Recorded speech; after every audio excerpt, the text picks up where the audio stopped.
les compagnies pourraient même, avec le fait qu'on soit un pays producteur de pétrole, venir se charger en kérosène à moindre coût et donc pouvoir repartir. Et je pense qu'il y a vraiment des choses à faire là-dessus. Et ben voilà, tu as maintenant Gamal et moi qui lançons un appel solennel aux autorités. Faites d'Alger un hub.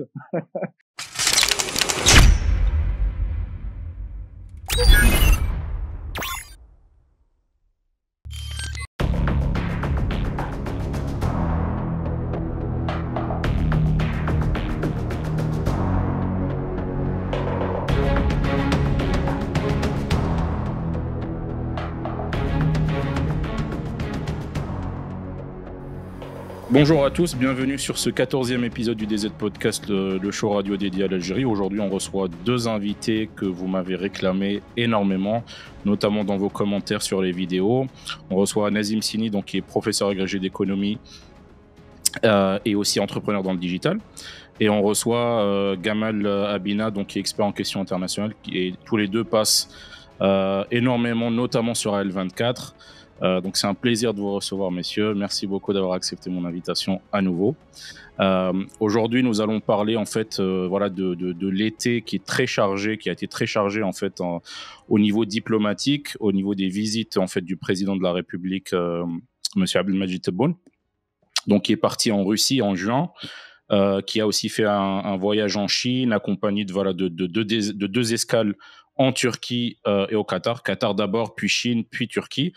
Donc, on va parler un peu des discussions qu'il y a eu autour de ces voyages-là et de l'importance en fait de ces discussions justement pour l'avenir de l'Algérie, notamment, et de la région et de notre région en général. Première question que je voudrais vous poser, messieurs, c'est quelles sont vos impressions en général par rapport justement à cet été qui a été chargé justement en visite très importante pour l'Algérie? Nazim, peut-être d'abord. C'est gentil. D'abord, merci beaucoup pour ton invitation. C'est vraiment un plaisir de retrouver le DZ Podcast. J'avais eu une première expérience qui a été vraiment très enrichissante. Et je remercie aussi mon ami Gamal. C'est un vrai plaisir de partager ce plateau avec lui. C'est quelqu'un que j'admire beaucoup, que je respecte énormément. Et je tenais à lui dire joyeux anniversaire aussi, officiellement, devant tout le monde. Voilà. Et j'apprécie. Et puis, dès que tu m'as proposé de nous réunir tous les deux, j'ai accepté sans hésitation.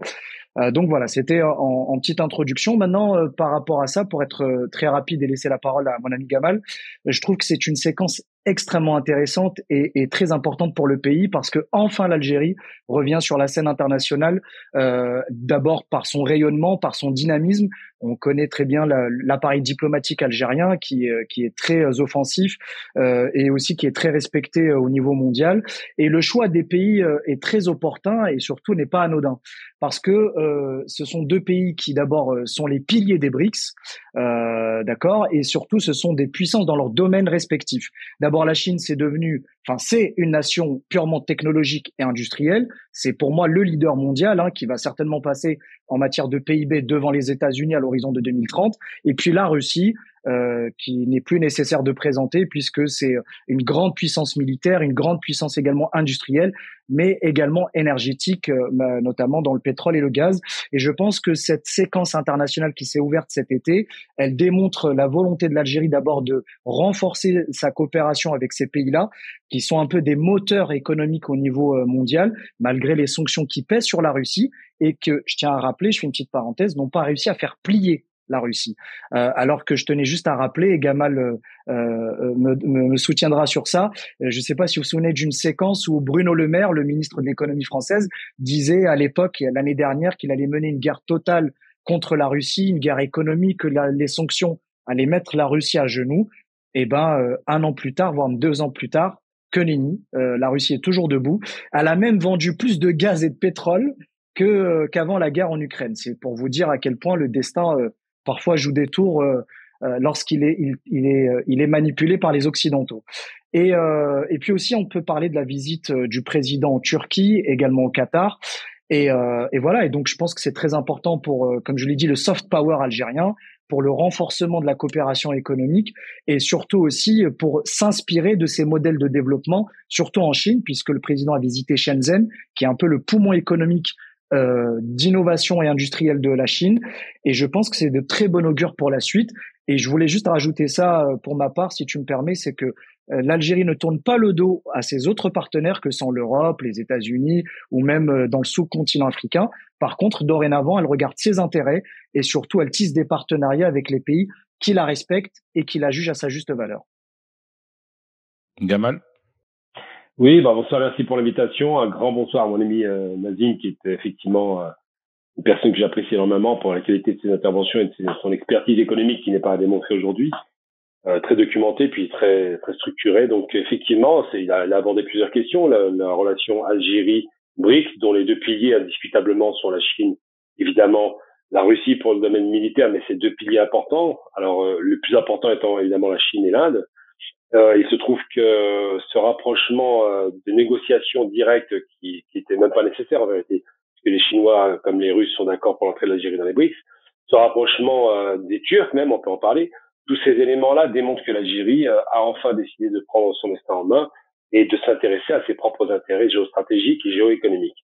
Donc c'est vrai que ce qui est de bon augure, c'est de penser que l'Algérie soit ou membre observateur ou simplement acteur direct des BRICS, sachant que les Chinois sont très intéressés par l'investissement massif en Algérie, comme ils l'ont fait d'ailleurs en Éthiopie, sachant que les Russes sont très intéressés par le développement de la relation économique, alors qu'elle était essentiellement basée sur l'équipement militaire. La Russie équipait énormément l'Algérie, maintenant ils veulent voir d'autres perspectives, et sachant surtout que l'Algérie, qui a eu un PIB qui a progressé de façon considérable grâce, c'est vrai, aux hydrocarbures, mais pas seulement, grâce aussi à un effort sur la production industrielle et l'exportation, on est passé de 98% d'exportation hydrocarbures à moins de 90% aujourd'hui, c'est une très bonne nouvelle.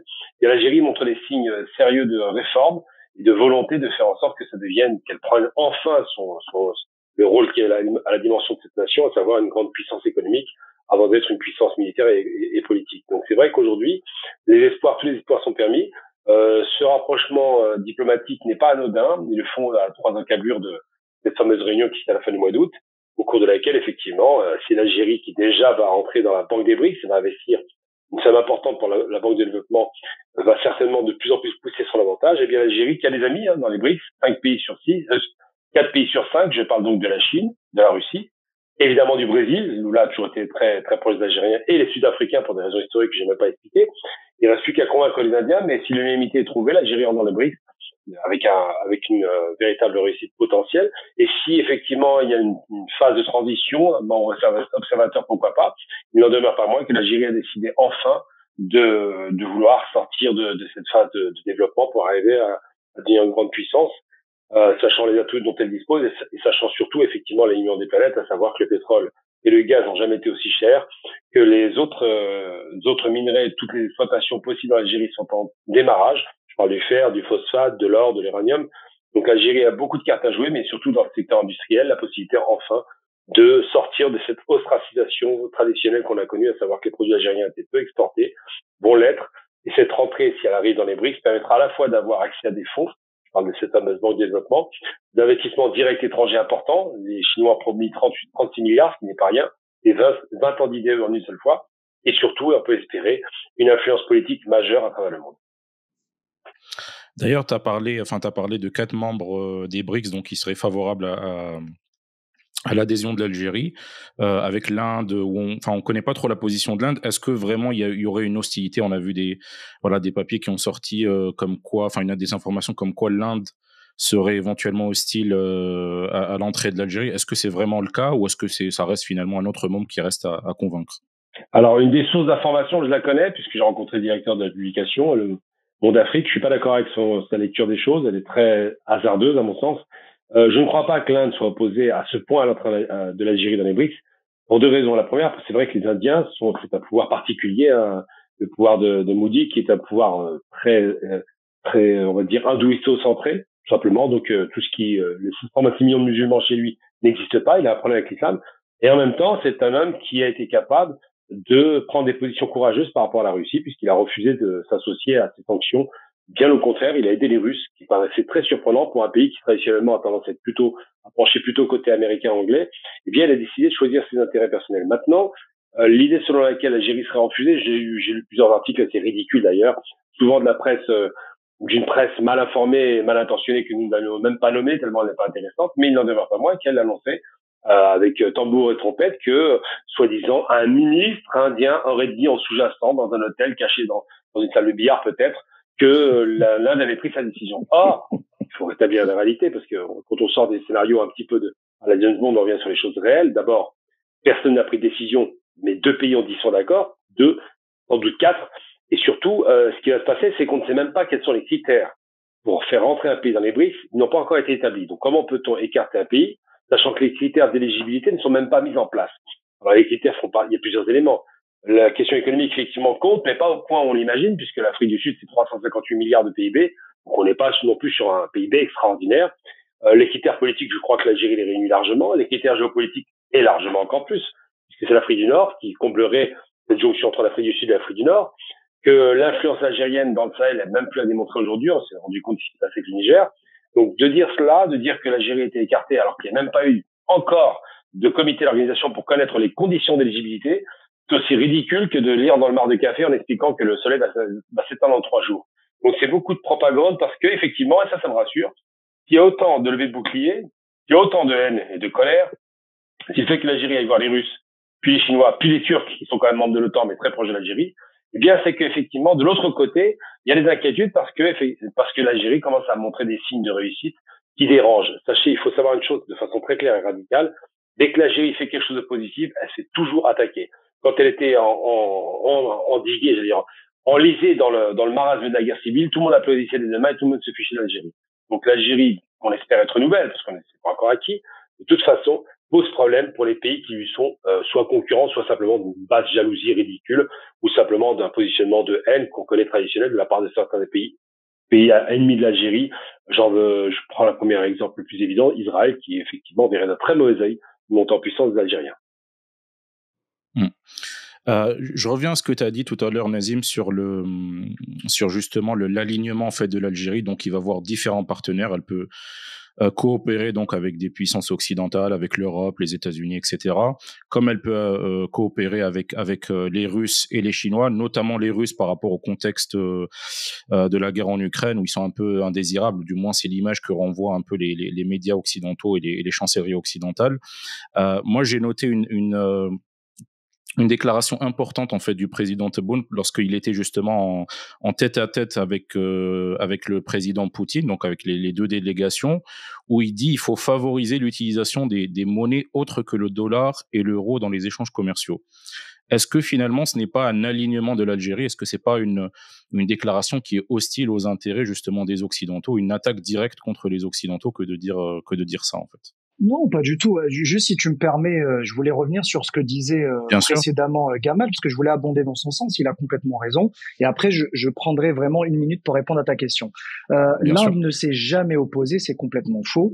C'est juste que l'Inde, effectivement, de par sa politique, on va dire universaliste, parce que effectivement, ils sont très tournés côté anglo-saxon, ils se sont posé la question de manière informelle de savoir est-ce que c'était opportun de laisser entrer un seul pays, ou est-ce qu'il ne serait pas envisageable d'élargir l'entrée à plusieurs pays qui seraient éligibles, tels que le Mexique, l'Indonésie, l'Iran, je sais pas moi, l'Arabie Saoudite, la Turquie, donc ou l'Égypte, qui représente un potentiel de croissance très important. Parce qu'effectivement, Gamal a raison de le rappeler, c'est que les BRICS, d'abord, c'est un club informel. Ils n'ont pas un statut officiel auprès des Nations Unies. Ils ont uniquement une banque commune. Ils n'ont pas spécifiquement de siège à proprement parler. Ils n'ont pas de secrétaire général. Mais c'est une institution qui est en train de prendre du poids et qui aspire à devenir un peu l'antithèse ou l'antichambre du G7. C'est pour ça que l'idée qui est en train de germer petit à petit, c'est de créer un peu les E20, donc en contrepoids du G20, c'est-à-dire les émergents, les 20 pays les plus émergents de la planète. Et je pense que l'un des principaux critères, au-delà des aspects politiques, géostratégiques, etc., c'est le potentiel de croissance. Est-ce que ces pays-là, en matière économique, dans la théorisation de l'économie pure, est-ce que c'est des pays qui ont un potentiel de passer d'un pays sous-développé à un pays en voie de développement? C'est surtout ça. Et c'est à l'époque, quand a été créé les BRICS, c'était surtout l'idée de montrer que des nouveaux maîtres du monde, des nouvelles puissances économiques sont en train d'émerger pour venir titiller un peu l'hégémonie des fameux G7 que sont le Canada, les États-Unis, la France, l'Italie, etc. Donc maintenant, pour répondre concrètement à ta question, Oui, effectivement, cette déclaration, elle existe, elle a été faite, mais elle n'a pas été faite dans un esprit hostile aux États-Unis, ni dans une volonté de déclarer une guerre économique au dollar ou à l'euro, pas du tout. C'est juste que l'Algérie est alignée sur la plupart des positions des autres pays du monde qui veulent tout simplement remettre en question l'hégémonie d'une monnaie qui ne contrôle pas, sur lequel ils n'ont aucun poids en termes de taux de change et pour laquelle il y a, si vous voulez, enfin si on veut, les conditions d'extraterritorialité. C'est-à-dire que les États-Unis sont le seul pays au monde qui ont cette capacité à sanctionner un autre pays parce qu'il utilise sa monnaie. C'est quand même dingue, hein. C'est-à-dire que dans l'histoire de l'humanité, ça n'a jamais existé. Et cette condition d'extraterritorialité, c'est pour ça que certaines entreprises françaises ont été sanctionnées, alors qu'elles n'avaient pas commis de délit sur le sol américain. Mais le fait d'avoir commercé en dollars avec des pays qui étaient sous embargo, eh ben ils ont été condamnés par les Américains. Et rien que ça, eh ben clairement ça pèse et ça vient gêner le fonctionnement, ou on va dire l'essor des autres pays émergents. Et l'Algérie, c'est tout simplement dit, est-ce qu'il est possible, est-ce qu'il est probable de continuer on va dire, à faire du commerce international, à s'impliquer ou à s'imbriquer dans la mondialisation en ayant des alternatives. Elle s'est juste posé des questions au même titre que s'est posé la question la Russie, la Chine, etc. Parce que demain, on sait jamais, hein, je fais un scénario vraiment peu probable. L'Algérie est en conflit ou a une rupture diplomatique avec les États-Unis. C'est-à-dire elle risque de ne plus pouvoir faire des échanges commerciaux avec le dollar. Ça, c'est une probabilité. Demain, pareil. C'est-à-dire que si elle doit faire des échanges commerciaux avec le dollar, elle risque d'avoir des problèmes. Et c'est là où ça pose une vraie problématique pour laquelle tous les pays, notamment ceux des BRICS, sont en train de se poser des questions en disant est-ce qu'on ne peut pas créer une monnaie commune et non pas une monnaie unique? C'est très important de faire la distinction entre les deux. C'est-à-dire que la monnaie, la monnaie commune, ça serait une monnaie supplémentaire. Elle ne viendrait pas supprimer les monnaies nationales, alors que la monnaie unique, c'est comme pour l'euro, c'est-à-dire que l'euro est venu supplanter les autres monnaies nationales. Désolé, j'étais un peu long. Non, c'était très très clair. C'est parfait. Par rapport justement à à l'économie algérienne, à l'état actuel de l'économie algérienne, est-ce que l'économie algérienne va devoir se préparer finalement à une éventuelle adhésion? Là, on parle par exemple de la réunion qui va avoir lieu fin août en Afrique du Sud, justement pour éventuellement examiner les candidatures, en fait, justement les pays qui veulent rejoindre cette organisation-là. Je crois qu'il y a eu une déclaration là hier ou avant-hier du président Lula qui a dit nous n'allons pas nous opposer en fait à de nouvelles adhésions, et justement nous devons faire en sorte que les échanges entre différents pays, par exemple entre le Brésil et la Russie, n'aient pas lieu en dollars, quoi. C'est pas du tout logique qu'on échange avec l'Argentine ou l'Uruguay en dollars. Est-ce que justement pour on va dire adhérer à cette monnaie commune comme tu viens de l'expliquer, est-ce qu'il va y avoir en fait une nécessité de transformer l'économie algérienne finalement? Pas transformer, je dirais, mais la mettre à niveau. En fait, il faudra niveler l'ensemble des économies des pays qui vont composer les BRICS. Pourquoi? Parce que pour qu'une monnaie commune puisse fonctionner, il faut qu'il y ait un minimum de convergence économique. C'est les fameux critères de convergence. Ça veut dire qu'il faudrait on peut pas avoir des pays qui ont des disparités de PIB, des disparités de développement économique trop importantes. Mais par contre, je pense que oui, à un moment donné, si l'Algérie aspire à intégrer les BRICS, il faut qu'elle puisse rehausser, j'allais dire, son niveau de jeu, pour les amateurs de football, mais plutôt se mettre à niveau. Se mettre à niveau, ça veut dire s'ouvrir réellement aux marchés internationaux. Donc ça veut dire qu'il faudrait qu'elle puisse vraiment s'immiscer dans la mondialisation. Et un des pays à qui a complètement réussi la mondialisation, c'est la Chine et le Brésil. Parce que on a l'impression que la mondialisation telle qu'elle a été conçue a été parfaitement dessinée pour la Chine. Et c'est grâce à la mondialisation que la Chine est arrivée au point auquel elle est actuellement. Donc là, il y a ça à mettre en place. Et surtout, une réforme presque systémique de notre système bancaire et notre système financier qui est complètement désuet. Et ça, on en a déjà parlé lors de différents podcasts. Et même avec Gamal, on est tous tombés d'accord pour dire qu'aujourd'hui, vraiment, le point noir de l'économie algérienne, c'est son système financier. Et aussi la convertibilité du dinar, parce que ça, c'est un vrai problème. Aujourd'hui, le dinar n'est pas convertible en l'état, ce qui pose des difficultés lorsqu'on veut faire de l'import-export avec les pays du reste avec les pays des autres pays, avec les autres pays du monde. Également, une réforme aussi dans le climat des affaires. Il faudrait qu'on puisse rassurer l'ensemble des investisseurs étrangers pour leur faire comprendre que l'Algérie est un pays avec un état de droit et que lorsqu'il y a un conflit avec un partenaire algérien, eh ben qu'aujourd'hui il n'y a pas de risque de spoliation comme il peut y avoir dans d'autres pays. Ça, c'est hyper important. Et puis aussi d'autres réformes, notamment, je pense qu'il faut libéraliser certains secteurs. Pour moi, à mon sens, le marché algérien est tellement vaste qu'on peut accueillir, pour donner un exemple concret, une 4e licence dans les télécommunications. Pour moi, je verrais très bien la vente à un privé d'une licence pour les télécoms, qu'on ait un 4e opérateur. Je pense aussi qu'avec l'ouverture du ciel algérien, on peut accueillir des entreprises de transport aérien, des compagnies aériennes privées, pourquoi pas dans les low cost, etc. Après, il faut garder les secteurs névralgiques. Je pense que le oil and gas, l'armement, les activités de tout ce qui est spatial, satellitaire, etc., doivent rester dans le giron de l'État et doivent être hyper réglementés, d'abord pour des questions de souveraineté et aussi de sécurité nationale. Mais je pense que d'autres secteurs devraient être libéralisés et je pense qu'avec toutes ces petites réformes mises bout à bout, on peut niveler l'économie algérienne et la mettre au niveau d'un Brésil, comme l'Inde, la Chine ou la Russie encore. Et surtout, ce qui est intéressant, c'est que pour la symbolique, c'est très important. Vous imaginez, c'est-à-dire que les BRICS vont acquérir au sein même de leur organisation 2 pays qui vont représenter l'Afrique, un au nord, un au sud. Et rien que cette idée-là, pour moi, je suis hyper enthousiaste. Oui, Gamal, tu partages l'analyse de Nazim. Finalement, est-ce qu'il y a une volonté aujourd'hui? Est-ce qu'on voit vraiment les signes en fait au niveau politique justement pour aboutir à ces transformations-là, enfin à ces réformes-là justement, à cette mise à niveau comme dit Nazim? Alors politiquement, oui, c'était largement affiché par Tebboune qui veut absolument ancrer l'Algérie non seulement dans la modernité, mais dans les réformes structurelles en profondeur. Après, ça reste quand même un énorme mammouth qu'il faut dégraisser. Il y a beaucoup de réticences, beaucoup de résistance, beaucoup d'incapacité de la part de certains acteurs de l'économie algérienne qui ne veulent pas réformer parce qu'il y a des vieux réflexes socialisants de l'époque 70 qui sont restés, parce que la modernisation des banques, le secteur bancaire qui pose problème, n'est pas au rendez-vous, mais je rejoins totalement sur ces questions, à savoir, l'Algérie, par exemple, n'a pas intégré l'OMC, ça l'a préservé effectivement du choc économique de 2008, parce que les banques n'étaient pas intégrées, et en même temps, ça fait qu'elle reste encore en dehors du système mondial. Et c'est vrai de rappeler que la Chine qui a intégré l'OMC, la mondialisation, en gros, c'est des échanges, qui a intégré l'OMC et rentré dans le marché international pour pouvoir échanger avec tous les pays du monde sans être limité par des barrières douanières. Et l'Algérie a fait quelques accords comme ça avec l'Europe qui ont été calamiteux puisqu'on ne faisait qu'apporter et on n'exportait rien si ce n'est des hydrocarbures. Et là, la copie a été revue par la présidence algérienne qui veut sortir de cette logique du grand marché algérien qui fait qu'acheter et ne produit rien. Donc c'est vrai que la courroie de transmission naturelle d'un pays en termes d'économie, quoi. On va un peu rentrer dans les détails économiques puisqu'on est avec un économiste. La courroie de transmission, le flux d'échange, c'est la monnaie.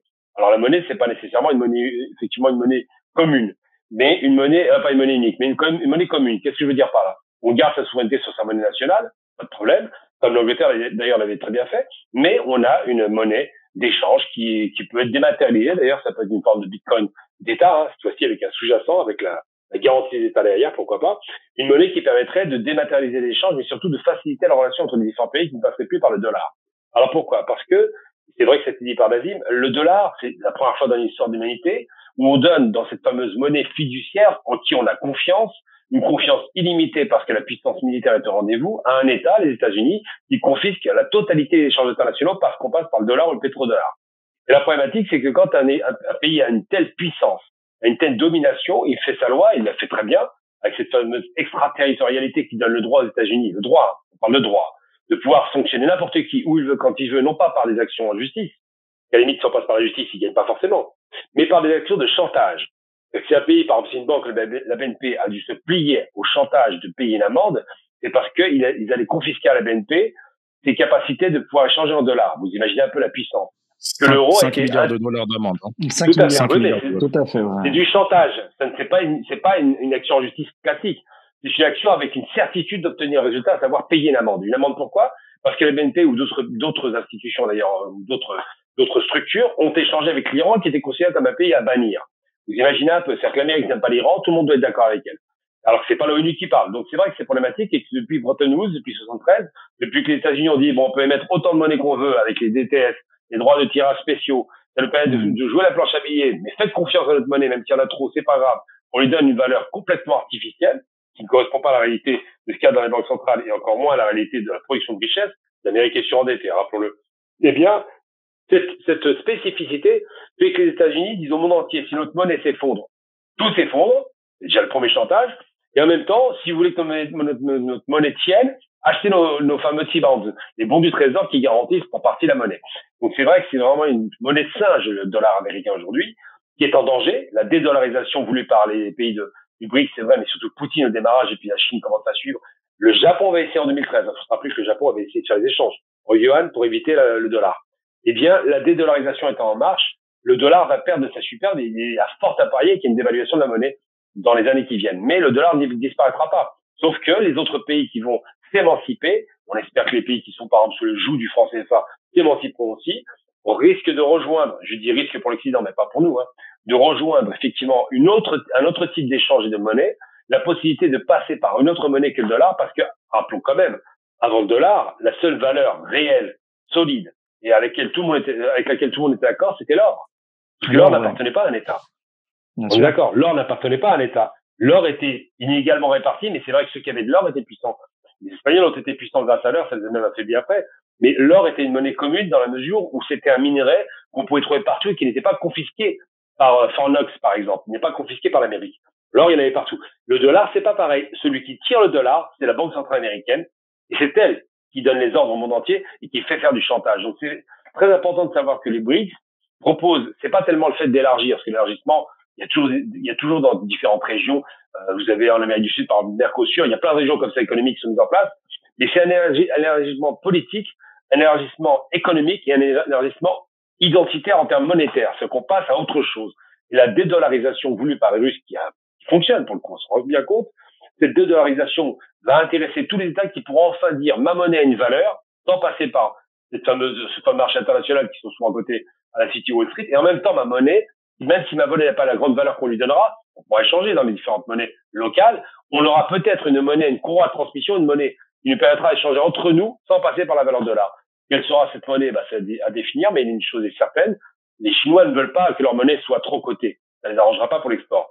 Donc ils préféreront certainement une monnaie alternative qui permettra de pouvoir articuler des échanges dans ce fameux grand club que sont les BRICS, qui rappelons quand même en termes de proportion, tout de même je crois que c'est 40% du PIB mondial et 25% de la population. Donc c'est vraiment un club immense qui risque d'être rejoint par d'autres pays encore plus immenses comme l'Indonésie et la Malaisie, l'Iran, 80 millions d'habitants, la Turquie pareil. Enfin, vous imaginez un peu l'accélération de l'histoire. Donc c'est en cela que, effectivement, on peut imaginer que la question de la monnaie est une question centrale dans cette adhésion au BRICS. Et c'est cette question-là qui va intéresser les Algériens en premier lieu. Pendant-les, comme je le disais tout à l'heure, ils ont déjà mis du capital dans cette fameuse banque de développement des BRICS.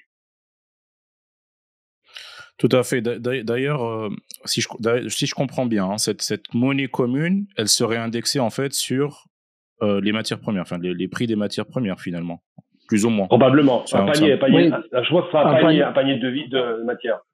Ouais, en fait, effectivement, c'est matières premières et surtout l'or.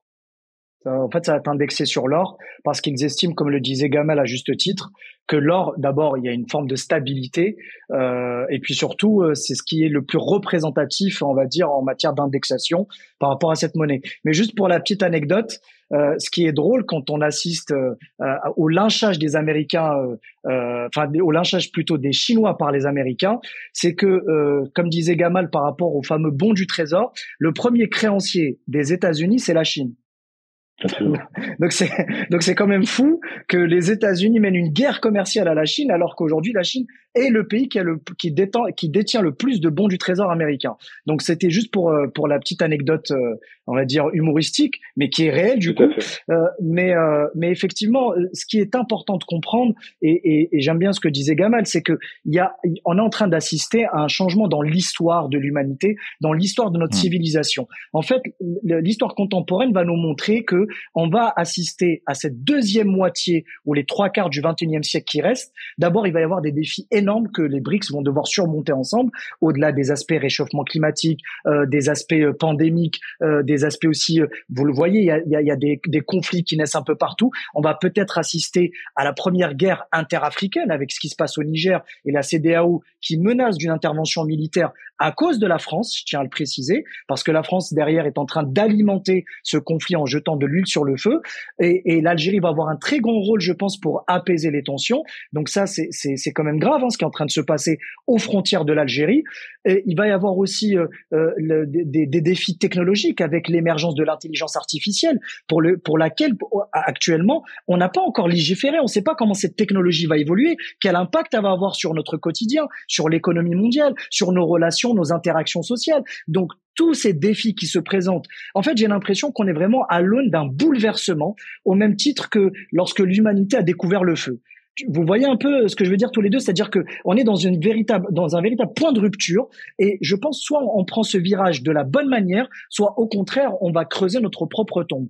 Et je pense qu'aujourd'hui, au lieu de s'acharner à mettre des bâtons dans les roues à l'Algérie, au lieu de critiquer constamment les BRICS, au contraire, je pense qu'il est important aujourd'hui d'avoir un équilibre au niveau mondial, qui soit un équilibre géopolitique, un équilibre pacifique, et surtout qu'on puisse tirer l'ensemble de la population mondiale, on est quand même 8 milliards d'êtres humains, vers le haut. Aujourd'hui, j'aurais aimé de voir tous ces pays-là s'accorder pour respecter les 17 ODD, tu sais, les 17 objectifs de développement durable, qui est la lutte contre la faim, améliorer l'éducation, etc. C'est-à-dire qu'il y a tellement de défis qui attendent l'humanité, et là on en est aujourd'hui à ce que des pays qui veulent garder leur précaré, qui défendent leurs intérêts, veulent mettre des bâtons dans les roues à des pays qui de toute manière sont des rouleaux compresseurs et des bulldozers, et qui vont toute manière, qu'on le veuille ou non, écraser le monde et dominer le monde. Donc, comme a dit Gamal, le dollar ne disparaîtra pas, l'Europe ne va pas disparaître, mais je pense qu'il y a un rééquilibrage des forces et on va assister à l'émergence de nouvelles puissances. Et ça, l'Occident doit le comprendre et doit surtout l'intégrer. Mais est-ce que les BRICS, finalement, c'est un nouveau bloc à l'instar de l'Union soviétique avant 91, finalement? Est-ce que finalement, on a un bloc, on va se retrouver avec un bloc occidental, donc comme tu dis, qui fait tout justement pour garder sa domination, même au prix de guerre, de déstabilisation, etc., avec un bloc finalement qui réunit autour des BRICS de pays qui veulent justement, comme tu dis, un rééquilibrage, ou est-ce que finalement les blocs vont disparaître et on va se retrouver avec un monde un peu plus équilibré où il n'y a pas de bloc dominant finalement? Comment tu vois le monde justement dans les prochaines 50 années? Je vais te faire une réponse très courte, parce que j'aimerais bien entendre la réponse aussi de Gamal, parce que je sais qu'il a beaucoup de choses à dire là-dessus. Mais pour moi, à mon sens, tu sais, même si demain les BRICS constituent un bloc, ils ne feront pas les mêmes erreurs que le monde occidental, parce qu'ils n'ont pas des relents impérialistes, des relents colonialistes.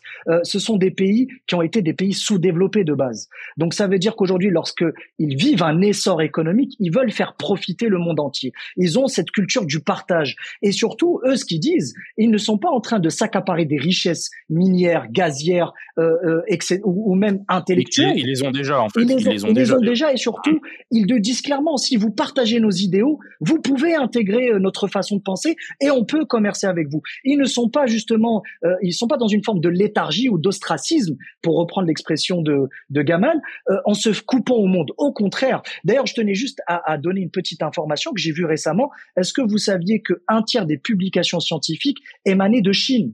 Ça veut dire qu'aujourd'hui, ces pays-là investissent massivement dans la science, dans la technologie, dans l'innovation, et ils la partagent avec le monde, ce qui n'est pas le cas des Occidentaux. Dans la culture occidentale, il y a forcément un dominant, un dominé. Et là, ce mindset-là, cette philosophie du monde est en train d'être revue complètement par les BRICS. Et moi, je pense que dans les 50 prochaines années, il va y avoir une véritable guerre, d'abord d'idées, et surtout, j'allais dire, de corpus idéologique.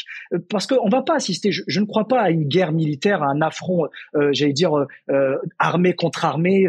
Il va pas y avoir le feu nucléaire comme dans les années 70 avec la guerre froide. Pas du tout, parce que ce n'est dans l'intérêt d'aucun pays, ni du bloc occidental, ni à l'Est. Mais en revanche, vraiment, la véritable guerre, ça va être une guerre insidieuse au niveau des idées politiques, au niveau de l'état d'esprit, du mindset, de la jeunesse également. On va essayer de manipuler la jeunesse en lui faisant passer des fake news. Et c'est là où je pense que nous, on doit mener une vraie bataille pour faire en sorte de faire adhérer le maximum de gens à des idées pacifiques et surtout humanistes. Justement, moi, je voulais entendre aussi l'opinion de Gamal là-dessus, parce que j'entends souvent cette idée comme quoi, effectivement, par exemple, notamment en Afrique, vu que tu parlais du Niger, finalement, que les Chinois et les Russes, justement, aide les pays africains, ça revient au même que si la France essayait d'aider les pays africains. C'est-à-dire qu'en fait, les objectifs sont les mêmes. On essaye justement de faire prévaloir les intérêts, ses propres intérêts, donc, du point de vue chinois et russe, et que finalement, c'est une autre domination, mais qui se manifeste sous une forme différente. Est-ce que tu es d'accord avec cette idée, Gamal, et justement, est-ce que tu rejoins justement Nazim par rapport à ce qu'il a dit à l'instant? C'est pas difficile de rejoindre Nazim là-dessus parce qu'il a évidemment raison, mais je vais répondre de façon radicale parce que j'aime être radical quand j'entends des imbécilités. C'est complètement ridicule de dire, j'y viens ridicule, d'oser dire que le spoliateur n'a jamais rien apporté si ce n'est dans ses poches. Le pillage de l'Afrique, on voit dans quel état elle est aujourd'hui, va expliquer que l'autre partenaire, donc il y a d'un côté le spoliateur et le partenaire, voudrait faire la même chose que le barbare qui a spolié. Je rappelle tout de même que la Chine a été colonisée et réduite à l'état d'un état de drogué parce que la reine d'Angleterre, Victoria, la plus grande dealer de la Terre, n'a pas voulu répondre aux demandes de l'empereur chinois. Il lui a dit, c'est absolument pas noble de votre part de droguer notre population. Je rappelle que c'est elle qui a envoyé des bateaux d'opium. Les guerres de l'opium, c'est ça. Tout l'Occident s'est mis pour écraser la Chine parce que sur un plan numérique, ils étaient supérieurs. Allez droguer, c'est ça la réalité historique. Les gens ne savent pas ça. Donc c'est pas ces gens-là qui vont donner des leçons de morale. Ceux qui ont inventé l'esclavage et le racisme, parce que le racisme a été inventé. Ce n'est pas un truc naturel. Ce qu'on appelle la peur de l'autre, donc la xénophobie, c'est normal. Quand on ne connaît pas, on a peur de l'étranger. Le racisme, c'est un concept idéologique qui consiste à dire que ma race blanche est supérieure à tout le reste. Et tout le reste mérite d'être réduit à l'esclavage et d'être réduit à des massacres de masse, à des destructions, à même des génocides, comme on a vu en Amérique du Nord. C'est ça le racisme. Eh bien, ces gens-là vont nous expliquer que les Chinois qui ont subi les guerres de l'opium, les Allemands qui ont subi, les Russes qui ont subi 4 ans de barbarie nazie, et une colonisation effectivement rampante, qui ont été réduits à l'esclavage, qui étaient slaves d'ailleurs, il faut se rappeler que ça vient du mot esclave, que les Indiens qui ont subi aussi des massacres de masse avec une famine organisée par Churchill, le héros de la Seconde Guerre mondiale, qui pour garantir l'approvisionnement de l'Angleterre a fait mourir de faim les Indiens par millions, et que ces gens-là seraient aussi pourris, on parle de pourris dans le sens de pourriture au sens effectivement biologique du terme, que l'Occident. Eh bien non, c'est pas possible. C'est-à-dire que ça peut pas être, non seulement ce sera pas pire, mais ce sera forcément meilleur par contraste. Alors maintenant, quand quelqu'un vient dans un pays, évidemment, il trouve son intérêt, comme tout le monde, sauf que quand les Chinois vont en Afrique, par exemple, je parle même pas du cas algérien parce qu'on a une amitié avec la Chine qui est très longue, mais quand ils vont en Afrique, ils construisent des infrastructures. Ils ne contentent pas de venir piller. Ils construisent des routes, des autoroutes, des ports, des hôpitaux. Ils offrent, comme en Algérie, l'Opéra d'Alger, mais ils offrent aussi des hôpitaux au Cameroun, on l'a vu, et dans d'autres pays. Alors, parfois, évidemment, ils profitent de la situation pour s'en mettre un peu plus dans les poches, mais en termes concurrentiels, en termes de qualité de produits proposés et en termes de coûts de fabrication, les Chinois sont largement plus bas et largement meilleurs et proposent largement plus de solutions. On le voit actuellement en Éthiopie. 5 zones économiques spéciales placées par la Chine avec un partenariat extraordinaire qui fait que l'Éthiopie a un développement accéléré. Donc, de dire que les Chinois ou les Russes feraient la même chose que l'Occident, qui a une tradition de domination raciste, de domination économique pour piller, non pas pour... Il n'y a aucun partage avec l'Occident. Quand ils viennent chez vous, c'est pour vous vendre de la camelote, de la ferraille, et pour vous exploiter vos richesses. On voit ce qui se passe au Niger, par exemple. Ce qui inquiète les Français, c'est pas le coup d'État, ils s'en fichent. Il y a un coup d'État qui s'est fait par rapport au Tchad. Le type n'est pas élu, pourtant, on l'a tous félicité, je parle des Français. Ce qui les inquiète, c'est effectivement le pétrole qui a été découvert par les Algériens au nord et au sud, l'or qui abonde à fond actuellement au Niger, et évidemment l'uranium, qui permet d'alimenter 30 à 40% des besoins français en centrales nucléaires, dont l'énergie est de plus en plus rare, puisque la guerre en Russie et en Ukraine plutôt a réduit beaucoup d'alimentation énergétique. Donc la question de se dire est-ce qu'ils vont faire pareil? Non, évidemment qu'ils ne font pas pareil, et ils l'ont prouvé. La différence elle est là. Ils ne feront pas pareil, et ceux qui ont fait pire que tout, c'est les Occidentaux, parce que 60 ans après l'indépendance, l'Afrique se pose encore la question de savoir si un jour elle va être développée. L'Asie, qui était loin de l'Occident, s'est développée. Donc la vraie question qui se pose, c'est de savoir pourquoi l'Asie s'est développée alors qu'ils partent du même point que nous, le même taux d'analphabétisme, les mêmes destructions de masse. Ils sont en plus 2 bombes atomiques au Japon, par exemple. Je parle même pas des massacres dans l'ex-Indochine qui n'ont pas arrêté jusqu'en 75 avec les bombardements massifs des Américains. Eh bien, ils ont pu s'en sortir parce qu'ils avaient la chance d'avoir le parapluie chinois à côté. C'est ça qui les a sortis de la galère. Alors que nous, malheureusement, il n'y a pas de parapluie, il n'y a rien. On était livrés à nous-mêmes. L'URSS faisait un peu de travail, mais c'était une guéguerre en vérité, c'était pas très sérieux. Eh bien non, ce sera pas pareil. Et moi, j'ai envie de dire simplement, c'est que le voleur et le pilleur, évidemment, a beau jeu de dire ces gens-là, ces Chinois, leur fait pas confiance, ils sont fourbes, fameux, et surtout, ils vont prendre vos richesses comme ils l'ont déjà fait. Non, c'est pas pareil. Il y aura forcément une relation beaucoup plus saine parce que la Chine arrive à la fois pour gagner de l'argent, c'est vrai, mais comme un partenaire crédible. Et elle l'a prouvé. Je vous invite à regarder l'immense quantité de constructions faites par la Chine dans tous les territoires où ils ont été, particulièrement l'Éthiopie, ça va vous intéresser. Et on comprendra très vite qu'effectivement la Chine est un peu plus sérieuse dans sa relation, que les Russes aimeraient avoir les mêmes relations économiques. Pour l'instant, ils sont sur le terrain militaire, mais ils font le travail. Et surtout qu'on a échappé des guerres civiles avec les Russes, faut le rappeler. Hein. La Centrafrique, c'est une guerre civile qui est arrivée. Hein. C'était catastrophique. Bien sûr. Le Niger est stabilisé, le Mali est stabilisé, le Burkina est stabilisé, le Mali est stabilisé, et tous ces pays-là ont compris qu'il y avait un problème avec l'ancienne puissance coloniale qui arrive avec ses gros bras, avec ses armes, qui prend l'armée locale pour des sous-hommes, pour des esclaves, littéralement, qui ne prennent pas au sérieux, qui voyagent d'un pays à l'autre comme s'ils prenaient le métro. Enfin, c'est ça qu'on a vu. Faut oublier la colère des pays africains, c'est pas un hasard. Donc, faut faire très attention au fait que la propagande, évidemment, occidentale, on est dedans, vous dit qu'attention, ils sont pires que tout. En attendant, je suis désolé, dans les faits, c'est pas ce que j'ai vu. Hein. Je veux dire, si on regarde bien, vraiment globalement les faits, évidemment que les Chinois font de l'argent. Personne ne fait les choses gratuitement. Il n'en demeure pas moins que de toute façon, ce qu'a apporté la Chine en 20 ans équivaut à 60 ans d'inertie totale de la part de l'Occident. Donc faire très attention à cela. Puis de l'autre côté, il y a une perte de prestige. L'Occident arrogant, prétentieux, méprisant, qui voit que ces petits nègres, ces petits bougnoules, que ces petits niaquais asiatiques qu'ils ont appelés jaunes alors qu'ils sont blancs, je le rappelle quand même, que ces gens-là osent relever le nez. Ouais, ils sont blancs, hein, parce qu'on dit que les Chinois sont jaunes, ça fait rigoler. Ils sont aussi blancs que n'importe quel Français. C'est vraiment incroyable ce racisme sur la couleur. Je trouve ça hallucinant. Pour dire qu'ils sont pas comme nous, quoi. Eh bien, ces gens-là, aujourd'hui, se trouvent coincés. Comment faire pour empêcher que les partenaires sérieux qui sont aimés et appréciés, il y a des problèmes, évidemment, mais globalement, ils sont appréciés, puissent prendre notre place. C'est ça la question qui se pose aujourd'hui. Je veux dire, par exemple, l'exploitation du pétrole dans le sud du Niger, c'est la Chine, c'est pas la France. C'est un marché qu'elle a perdu. Parce que les Chinois sont plus intéressants, parce qu'ils se foutent moins, ils prennent de l'argent, il n'y a pas de problème, mais ils font le travail. Donc la différence, elle est notoire. Là, par exemple, il faut savoir que l'exploitation de l'uranium au Niger, c'est la France, c'est pas le Niger. Le Niger reçoit des brides de richesse. Après, je vais juste modérer un propos sur un point. Nazim a raison de dire que la France alimente un petit peu la tension. L'Algérie a pris une position courageuse, il faut le rappeler tout de même, en disant nous n'acceptons pas l'intervention étrangère, et ils ont raison.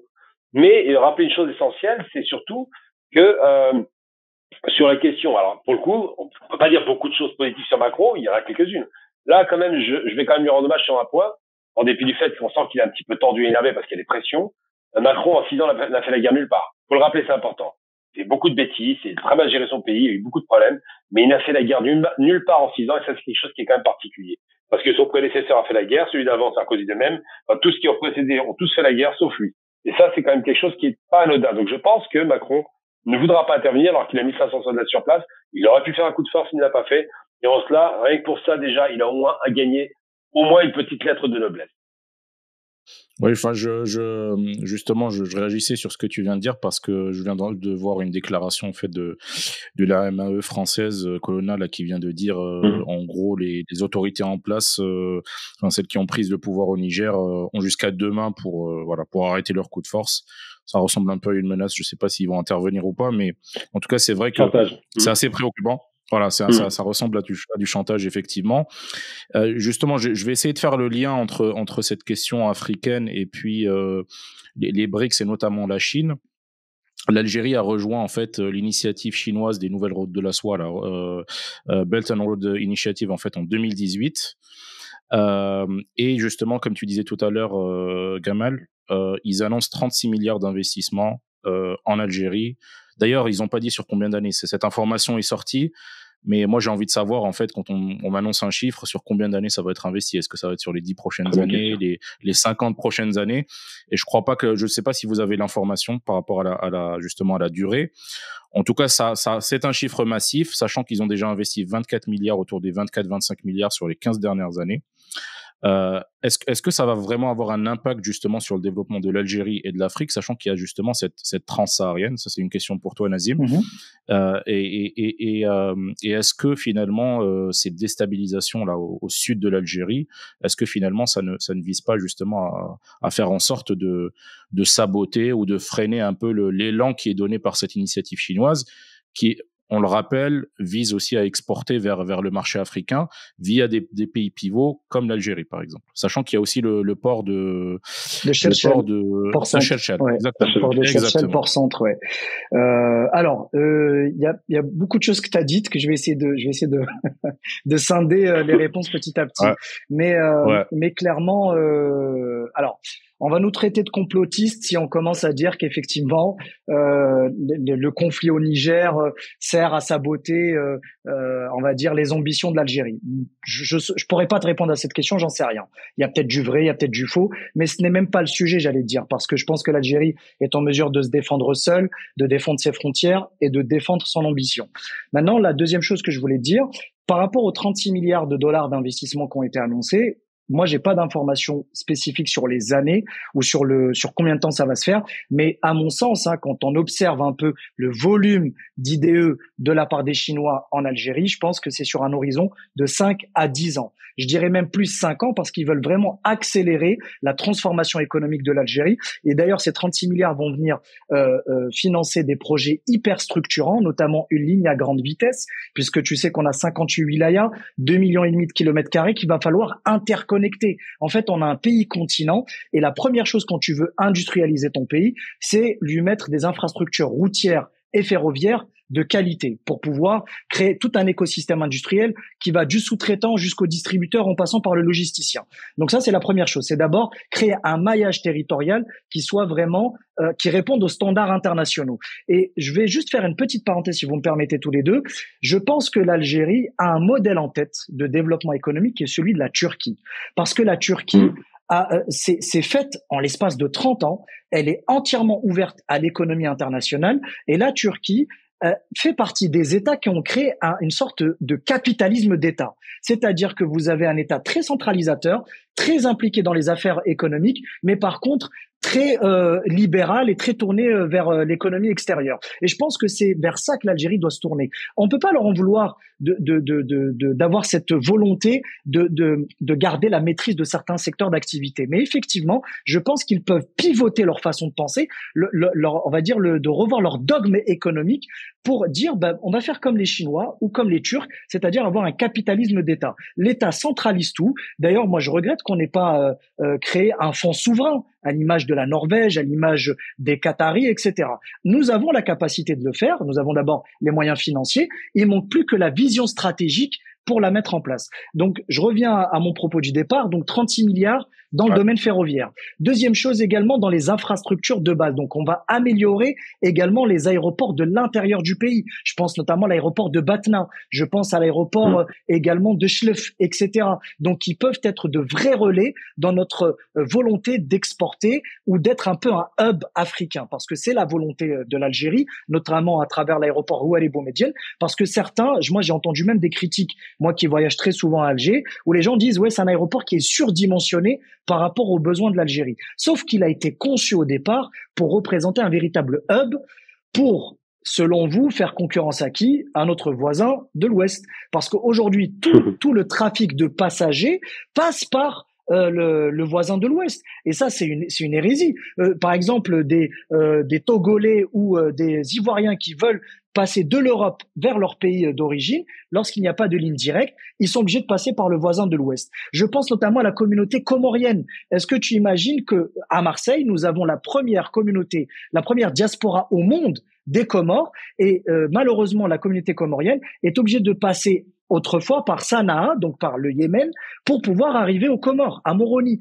Et aujourd'hui, ils sont obligés de faire des escales un peu partout dans le monde, notamment par la Turquie, par Istanbul, pour pouvoir rejoindre leur pays d'origine. Pourquoi l'Algérie ne se positionnerait pas pour être un véritable hub aérien? Et moi, ça, j'y crois profondément. Autre chose dans lesquelles les 36 milliards vont être investis, évidemment dans les batteries, puisque l'Algérie est en train de s'intéresser de manière, on va dire, très dynamique au marché de l'automobile, au secteur de l'automobile. Les Chinois ont proposé leur aide et leur coopération pour développer des batteries électriques, notamment à travers l'entreprise BYD, donc BYD. J'incite d'ailleurs tous tes auditeurs et toutes les auditrices à se renseigner. C'est un géant mondial. Et aujourd'hui, BYD a attaqué le marché norvégien, qui, je tiens à rappeler, est un des marchés les plus difficiles d'accès parce que tu as des barrières à l'entrée extrêmement importantes. Et aujourd'hui, BYD nourrit des ambitions extraordinaires. Donc, ils veulent supplanter carrément Tesla. Et ils sont en train d'y arriver, puisqu'ils sont en train de passer haut la main la plupart des tests de sécurité et de fiabilité sur les véhicules électriques. Et tu verras, dans 2 ou 3 ans, on entendra parler d'eux comme on a vu l'émergence d'un Huawei, d'un Oppo, etc., etc. Également dans le domaine des nouvelles technologies, puisque la Chine, comme je l'ai dit dans mon précédent propos, c'est une nation technologique. Ils s'intéressent à l'industrie spatiale, à l'industrie des satellites. Ils ambitionnent également d'envoyer un astronaute sur Mars, d'abord sur la Lune, et tout ce qui est industrie spatiale, également aéronautique, peut intéresser l'Algérie. Donc voilà, en gros, ce sont des secteurs qui sont pour moi des secteurs d'avenir. Ah oui, j'ai oublié de parler également des énergies renouvelables, les ENR, sachant que la Chine, c'est le numéro 1 mondial des panneaux solaires. Donc je pense, pour moi, sincèrement, quand on veut inscrire l'Algérie dans le 21e siècle, dans la mondialisation, le meilleur partenaire, et c'est un partenaire de choix, c'est la Chine. Donc vraiment, moi j'ai hâte de voir ce partenariat se concrétiser et tu verras, il va y avoir un effet ruissellement. En économie, on étudie beaucoup les effets ruissellement, c'est-à-dire que on va avoir des retombées sur tout un écosystème économique, industriel, des TPE, des PME. Et je rêve, moi, c'est vraiment ce que j'aspire, je rêve de voir l'émergence des ETI, donc des entreprises de taille intermédiaire, qui vont avoir des vocations exportatrices, qui vont créer des emplois et surtout qui vont représenter l'essentiel de la valeur ajoutée d'un pays. C'est ce qu'on voit en Allemagne et en Italie, par exemple, puisque c'est des modèles de développement économique en Europe. Ils ont pratiquement que des ETI, des entreprises entre 500 et 1000 salariés, très dynamiques, qui pivotent très facilement, qui s'insèrent très simplement sur des marchés internationaux. Et tu verras que l'Algérie a cette capacité, notamment dans le domaine agroalimentaire. Quand je vois qu'on a des produits de très bonne qualité et plus compétitifs, par exemple, que des produits grecs ou espagnols, je me dis, mais où est le hic ? Pourquoi on n'a pas des produits algériens qui sont en abondance sur les marchés européens ? C'est vrai, c'est vrai. D'ailleurs, il y a de très bons produits, effectivement. D'ailleurs, dans la délégation qui a accompagné le président, justement, en Chine, il y avait à peu près 150, apparemment, entrepreneurs ou chefs d'entreprise. Et apparemment, le secteur, justement, de l'agroalimentaire était le plus représenté. Je crois que c'était le tiers, en fait, de ces 150 personnes. 45 entreprises issues de l'agroalimentaire. C'est ça, c'est ça. Donc apparemment les Chinois seraient prêts à ouvrir en fait leur marché, y compris aux produits de l'agroalimentaire algérien. Donc c'est vrai que c'est assez intéressant. Après effectivement, tu as parlé de tout ce qui est justement pour le hub en fait, le hub aérien. On le voit, hein, c'est pas seulement des déclarations. On voit qu'Air Algérie est en train d'acquérir de nouveaux appareils. Il y a des nouvelles destinations, je crois, qui vont être créées à travers l'Afrique, s'il me semble bien, s'il me semble. Hein. Tout à fait. Je crois que voilà. Donc effectivement, ça semble intéressant. Il y a une question aussi que je voudrais vous poser justement, parce que moi, quand je vois la visite en fait en Chine et la visite en Russie, j'ai l'impression que la visite en Chine est plus axée sur vraiment l'économie, alors que la visite en Russie semble plus d'ordre stratégique, c'est un peu lié au militaire. Est-ce que finalement il n'y a pas moyen aussi, Gamal, de développer tout ce qui est économique aussi du côté russe, sachant que j'ai vu hier apparemment que, et tu me corrigeras là-dessus si je me trompe, que la Russie, l'économie russe apparemment aurait dépassé, je crois que j'ai vu un chiffre de 5 000 milliards de dollars de PIB, peut-être que je me trompe là-dessus, mais ce serait devenu une des premières économies d'Europe, voire la première. Est-ce que ça c'est vrai ou pas ? Non, on peut pas dire que le PIB de la Russie a dépassé à ce point, mais il a un PIB qui a une progression considérable. C'est-à-dire qu'ils ont fait un saut qualitatif tellement incroyable que, par exemple, pour prendre un très concret, ils étaient 17e exportateur mondial, ils sont passés en un an à la 10e position. C'est dire à quel point l'économie russe est non pas résiliente, mais dominante. Alors effectivement, ça a été dit tout à l'heure par Nazim, Bruno Le Maire s'est ridiculisé en disant qu'il allait mettre à genoux, non pas Poutine, non pas l'armée, non pas la politique, mais le peuple russe. Il a quand même vraiment, ses visées étaient assez malsaines. Il disait le peuple russe, qui est quand même assez crade, parce qu'il espérait un coup d'État. Donc ils se sont plantés. Les Russes ont besoin de se développer économiquement parce que la problématique de la Russie, ils n'ont pas eu la chance d'avoir un Deng Xiaoping qui a réformé. Ils n'ont pas su prendre les virages. Ils se sont dans le piège de la course aux armements. Ça les a littéralement liquidés avec la guerre d'Afghanistan et avec la course contre le fameux bluff qu'a fait Reagan, on a appelé à l'époque Star Wars, donc la fameuse guerre des étoiles, avec ses soi-disant boucliers spatial qui auraient intercepté les missiles russes. Cette problématique n'existe plus. Les missiles intercontinentaux et hypersoniques russes garantissent 27 000 km, je crois, si je ne me trompe pas, une vitesse hallucinante de toucher les États-Unis en même pas une heure, sans aucune capacité d'interception possible. Donc la question militaire est réglée côté russe. La question maintenant économique, donc on parle de l'économie de transformation qui s'est accélérée depuis 2014, hein, depuis la première vague de sanctions contre la Russie après la Crimée, en disant l'excès de la Crimée. Eh bien, il y a eu effectivement des sanctions européennes, molles, mais des sanctions qui ont existé. Et les Russes sont devenus autosuffisants sur pas mal de plans, dont l'agriculture. Exportateurs nets maintenant, ils assurent complètement ce marché, dont la question industrielle, des industries de transformation. Ils se sont très très bien positionnés. Puis surtout la Russie, comme la Chine, sont deux grands pays. Donc c'est les plus grands pays quasiment, enfin le plus grand pays au monde, c'est la Russie, c'est la Fédération Russie. Ces deux grands pays qui ont des terres rares, à n'en plus finir, peu exploitées en Russie, mais qui existent, et en Chine considérablement protégées, parce que les Chinois cherchent les terres rares à l'extérieur pour préserver leurs propres terres rares. Donc ces fameuses terres rares qui permettent de fabriquer tous les composants de haute technologie aujourd'hui dont on a besoin, particulièrement la question des batteries par exemple. Et c'est vrai que les Russes ont besoin de développer leur économie et de développer les relations économiques hors militaire. Parce que la Russie avait mis tous ses atouts sur le militaire, ça fonctionne maintenant, mais ils ont besoin de développer ça. Et c'est une des raisons pour lesquelles, d'ailleurs, les Algériens, quand ils vont en Russie, parlent moins d'armée, c'est déjà acquis, que de développement et de partenariat stratégique en termes de production industrielle hors secteur de l'armée, d'accord? Donc on parle de tout ce qui est petits équipements, petites industries, transformation et autres. La question, parce que sur l'industrie lourde, les Russes sont bons. Ça, c'est un de leurs cœurs de métier, mais ils sont restés bloqués là-dessus aussi. Alors aujourd'hui, la Russie est une grande puissance qui a accéléré son développement parce qu'elle a bénéficié, il faut pas l'oublier, d'un soutien considérable de la part des Russes évidemment, des Chinois, des Indiens, ça va de soi, du reste du monde et surtout, et c'était inattendu, de la Turquie qui a besoin de la Russie. Tout à l'heure, Nazim a fait référence au développement de la Turquie, il a raison. C'est un développement dirigé par l'État, particulièrement l'AKP, qui a fait un travail considérable sur les questions économiques, qui a été attaqué plusieurs fois depuis 2016, depuis qu'on a tenté d'assassiner Erdogan. Mais la Turquie a bénéficié quand même de choses importantes qu'il faut jamais perdre de vue. On ne réussit pas comme ça spontanément sur un pays qui avait même pas, en 75-45% de gens qui savaient lire et écrire. On ne réussit pas du jour au lendemain sans raison. Il faut des soutiens financiers, il faut un apport économique, et ils ont bénéficié, malheureusement pour les Arabes, de la destruction de l'Irak, d'accord?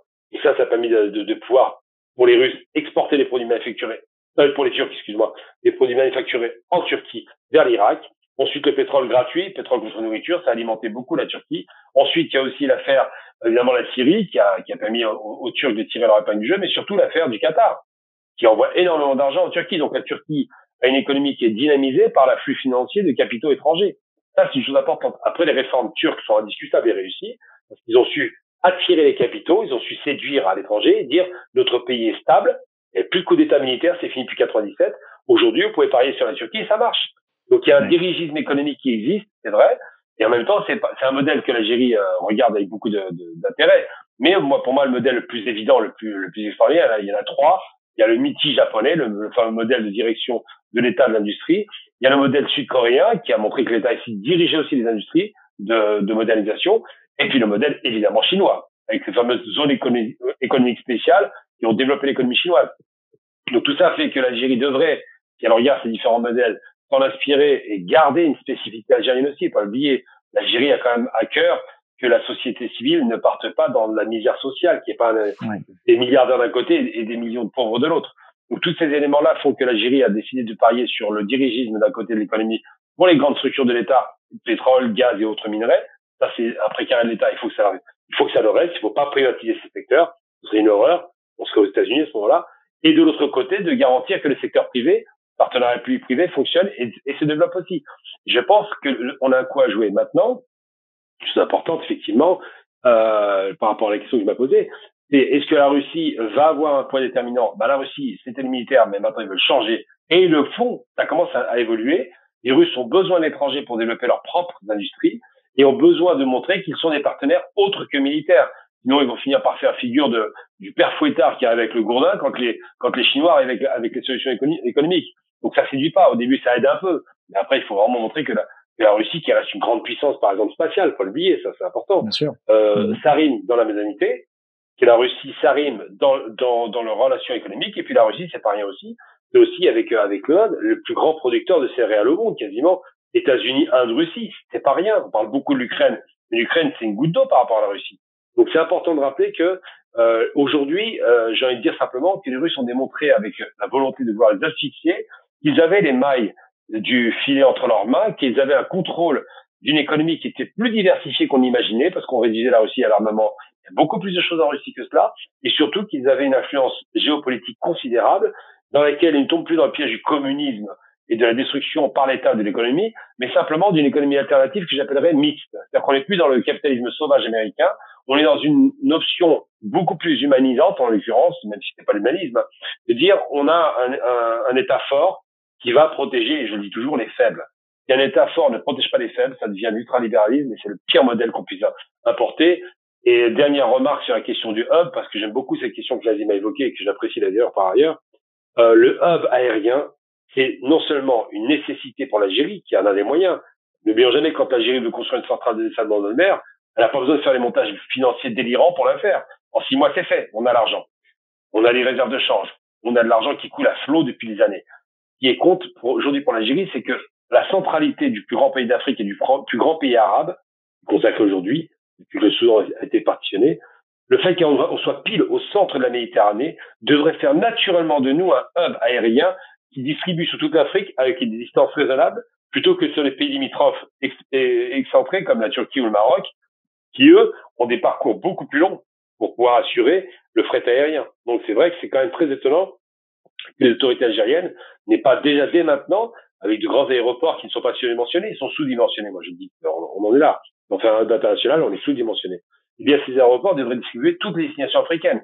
Pour prendre un exemple très concret, on parlait des Turcs tout à l'heure, la Turquie dessert 40 pays africains, et ils ont fait ça en moins de 10 ans. Donc c'est une chose qu'il ne faut pas perdre de vue. Le Qatar, Fly Emirates, toutes ces grandes compagnies sont devenues des hubs qui sont les plus importants au monde. Donc l'Algérie devrait effectivement s'inspirer de cela. Pardon, je voulais juste, parce que ce que dit Gamal est très intéressant. Istanbul s'est construite autour de ce hub. D'ailleurs, tous ceux qui veulent voyager, rejoindre le Moyen-Orient ou l'Asie du Sud-Est passent par Istanbul. D'ailleurs, il y a eu des investissements de plusieurs dizaines de milliards de dollars consentis dans le nouvel aéroport qui peut accueillir jusqu'à 100 millions de voyageurs. Et il y a même des compagnies qui se sont positionnées sur ce créneau. Turkish Airlines, Emirates, il vient de le dire, Gamal, et je pense qu'effectivement, je le rejoins parfaitement. Il faut absolument qu'on se positionne dès maintenant comme étant le véritable hub, notamment sur la zone Afrique du Nord, Afrique subsaharienne et même Moyen-Orient. C'est-à-dire qu'on pourrait connecter plusieurs régions du monde et c'est une manne financière qui serait considérable. Pas pour l'aspect touristique passager, je pense même que pour le fret, tout simplement le passage de marchandises, ou même on pourrait faire du handling. En fait, le handling, c'est quoi? C'est du service aéroportuaire pour les compagnies. Les compagnies pourraient même, avec le fait qu'on soit un pays producteur de pétrole, venir se charger en kérosène à moindre coût et donc pouvoir repartir. Et je pense qu'il y a vraiment des choses à faire là-dessus. Et ben voilà, tu as maintenant Gamal et moi qui lançons un appel solennel aux autorités. Faites d'Alger un hub. Faites d'Alger un hub. Mais moi, la question qui me vient comme ça à l'esprit quand j'entends parler de ce hub aérien justement à Alger, c'est Air Algérie en fait, parce que tu parlais justement de la Turquie à l'instant et d'Istanbul. La Turkish Airlines, c'est la compagnie qui a le plus de destinations au monde. Je veux dire, c'est une entreprise énorme, c'est une des meilleures compagnies aériennes du monde. Est-ce que justement il faut une mise à jour finalement, enfin une mise à niveau d'Air Algérie, complètement réformer le modèle d'Air Algérie, d'accord, pour justement arriver à faire en sorte que ce hub aérien fonctionne et marche, parce que évidemment on veut que ce soit Air Algérie qui déplace tous ces passagers là en majorité. Bien sûr, mais je vais te dire ce que j'apprécie dans cet exercice des Z Podcast et avec Gamal, c'est que on est en capacité nous trois de faire une autocritique. Évidemment, Air Algérie, c'est problématique. C'est-à-dire que sa conception telle qu'elle est aujourd'hui, avec le nombre d'employés qu'elle a, avec le manque d'appareils qu'elle a, avec le management qu'elle a, pose un problème. C'est-à-dire qu'aujourd'hui, elle a un plafond de verre qu'elle ne dépassera jamais. Parce qu'elle doit être elle-même réformée en profondeur. Elle doit être réformée en profondeur. Il faut absolument qu'on lui fasse gagner en compétitivité, qu'on augmente les rotations. Moi, je pense même il faut aller plus loin. Pourquoi pas ne pas revoir complètement son identité visuelle? Pourquoi pas ne pas revoir son logo, diminuer le nombre d'agences et puis la faire rentrer dans le 21e siècle? C'est-à-dire qu'on soit en capacité d'acheter des billets en ligne, qu'on puisse nous-mêmes s'enregistrer si c'est nécessaire. Garder évidemment le côté, faut pas déshumaniser la relation commerciale parce qu'on a quand même beaucoup de personnes âgées qui voyagent à travers la compagnie nationale. Donc, il faut garder cette proximité qui fait le succès de la compagnie, mais je pense qu'il faut la moderniser, mais pas que elle. La plupart des entreprises étatiques aujourd'hui, y compris, et là je vais dire un sacrilège, c'est la Sonatrach. Je pense que toutes ces entreprises-là doivent se tourner vers vraiment on va dire un management moderne et surtout doivent pivoter leur modèle économique. Elles peuvent être des entreprises de rente parce que il y a pas de souci, c'est leur ADN. Mais il faut absolument qu'elles s'inscrivent dans le 21e siècle, c'est-à-dire des entreprises qui peuvent pivoter leur business model, qui peuvent on va dire aller vers une expansion internationale, qui peuvent également réduire la voilure quand c'est nécessaire, réinvestir quand il le faut, distribuer des dividendes à l'État quand il le faut, réinvestir ou tu vois, c'est-à-dire il faut qu'ils aient cette capacité à être souples. Et c'est ce manque de souplesse qui manque à nos entreprises étatiques. Et je peux citer Algérie Télécom, je peux te citer Algérie Ferry, je peux même te citer Soremep, c'est une entreprise inconnue du grand public que j'ai rencontrée personnellement. Donc c'est une entreprise industrielle qui se trouve à Tlemcen, d'ailleurs que je salue s'ils nous écoutent. Alors t'imagines, c'est une entreprise publique qui a fabriqué pendant le Covid les machines qui distribuaient du gel hydroalcoolique. Donc c'est une entreprise à qui on a interdit pendant un moment de faire de l'exportation. Donc ça, c'est grave. Au contraire, laissez-la vendre à l'export pour faire rentrer de la devise au pays. Donc je pense qu'il faut qu'il y ait des changements à plusieurs niveaux. D'abord, comme je l'ai dit, dans notre dogme économique, notre façon de penser l'économie, il faut qu'on s'ouvre un peu plus à l'extérieur. Dans notre façon de laisser se mouvoir nos entreprises publiques, et puis pourquoi pas les dégraisser, c'est-à-dire qu'à un moment donné, il faut pas hésiter à trancher quand c'est nécessaire. Et puis également, ne pas hésiter à les recapitaliser quand elles sont en difficulté, mais bien évidemment en s'assurant que ces difficultés émanent d'une conjoncture de marché et non pas d'un défaut de gestion. Ça, c'est hyper important. Et puis aussi, Gamal l'a dit, je pense qu'à un moment donné, il faut transférer la valeur ajoutée au privé. Faisons confiance au privé. Aujourd'hui, ce qui doit porter l'économie algérienne, c'est, j'allais dire, presque une parité privé-public. Et il n'existe pas de passerelle entre les deux. C'est ça qui est dommage. Et je pense qu'on gagnerait beaucoup mieux, et même pour le bien de l'économie algérienne, si on créait ces fameux PPP, le partenariat public-privé. Il faut qu'on puisse vraiment retisser du lien entre le public et le privé. Et je t'assure, DZ Podcast, qu'on fera vraiment, on fera franchir l'Algérie un palier mais extraordinaire. Tu partages cette analyse, Gamal. Est-ce que finalement le plus gros frein aujourd'hui en Algérie ou le plus gros challenge, c'est finalement la gestion des entreprises, que ce soit, enfin surtout étatiques.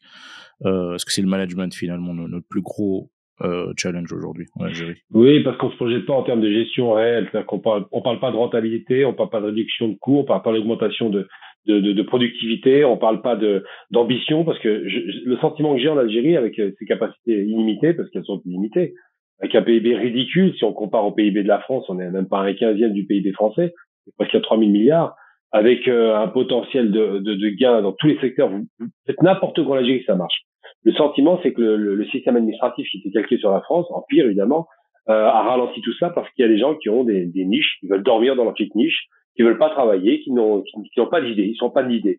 Évidemment, les Algériens, quand ils sortent d'Algérie, et ils ont des idées. Ils découvrent le monde et ils se rendent compte, je prends l'exemple par exemple du modèle dont on a beaucoup parlé, qui fait un carton actuellement dans le secteur automobile. Comment il s'appelle déjà? C'est une vraie réussite algérienne. Yassir. C'est deux Algériens formés en Algérie. C'est pas des produits de n'importe où. Ils sont formés en Algérie. Ils vont en France, aux États-Unis. Ils reviennent. Ils font un modèle qui cartonne. Il y a des millions de dollars qui sont injectés. Ça marche dans des proportions inimaginables. Ils ont des ambitions parce qu'ils voient que le monde évolue. Ils veulent évoluer avec. Ils commencent à se positionner dans d'autres pays, proposent ce modèle économique qui fonctionne très bien parce qu'ils ont compris les concepts de rentabilité, d'efficacité, de service, parce que l'Algérie, on a un vrai problème avec l'idée du service, on ne veut pas servir. Ce NIF très mal placé fait qu'on ne sourit pas et qu'on fait la tête aux gens et qu'on les dessert. Et ça, c'est très mauvais parce qu'en réalité, ça dessert l'image du pays, alors que c'est un pays quand même, quand on est dedans, les Algériens sont sympas et accueillants, mais c'est vrai qu'il faut quand même ouvrir la porte. Et l'autre aspect, c'est vrai, la question du hub, j'ai discuté avec un homme d'affaires récemment. Je demande beaucoup aux Algériens d'investir chez nous et d'investir dans l'export. Il n'y a pas de plafond de verre en Algérie. Vous travaillez, ça paye. Il n'y a pas de problème. Il faut être sérieux. Il faut se taper les quelques semaines d'administration. Mais une fois que vous avez consacré ça, une fois que vous travaillez, ça paye. Et simplement dire qu'il aurait fallu, par exemple, faire un hub aérien en termes de fret, c'était dit tout à l'heure par Nazim, logistique. Je veux dire, on peut avoir un DHL national, même ça ne dérange pas, parce que c'est national, un DHL algérien qui distribue l'Afrique. Parce que les Africains ont des besoins considérables. On peut avoir, c'est pas rien d'avoir l'équivalent du DHL bien géré, bien évidemment. On peut avoir, et ça va de soi aussi, un Air Algérie Business. qui serait consacré. Ce serait un vol spécialement dédié aux hommes d'affaires qui veulent investir, qui aurait donc des conditionnalités particulières, qui non pas, je parle pas de la business class dans l'avion, je parle vraiment d'un vol dédié par semaine d'hommes d'affaires qui iraient faire tranquillement leurs affaires en Algérie, qui relieraient la France, le Canada, les États-Unis à l'Algérie pour pouvoir faire du business. Toutes ces questions-là ne sont pas évoquées. Alors, il y a des choses qui sont faites, il y a une volonté affichée, mais c'est vrai qu'il reste des résistances, il reste à la base des gens qui font pas le travail, il reste, quand on voit plus vraiment que les Algériens font le travail, je vous donne un exemple très concret, vous allez voir. C'est extraordinaire. On a reçu la dernière fois à la radio, à France Maghreb, on a reçu Damien Onouri. Donc, c'est un franco-algérien, dans le sens vraiment réel du terme, franco-algérien, Onouri, qui s'est installé en Algérie, imaginez, depuis 2014. Qui tente de faire avec des moyens assez désuets au départ, très réduits, des films, qui a tenté de faire un long métrage et ça a marché. Il s'est associé avec une Algérienne d'Algérie. D'accord? Eh bien, ce film-là est sorti, la dernière règle. Bon, on peut ne pas aimer l'aspect historique, c'est un peu fantaisiste, mais il n'en demeure pas moins qu'en termes de réalisation, c'est une belle réalisation.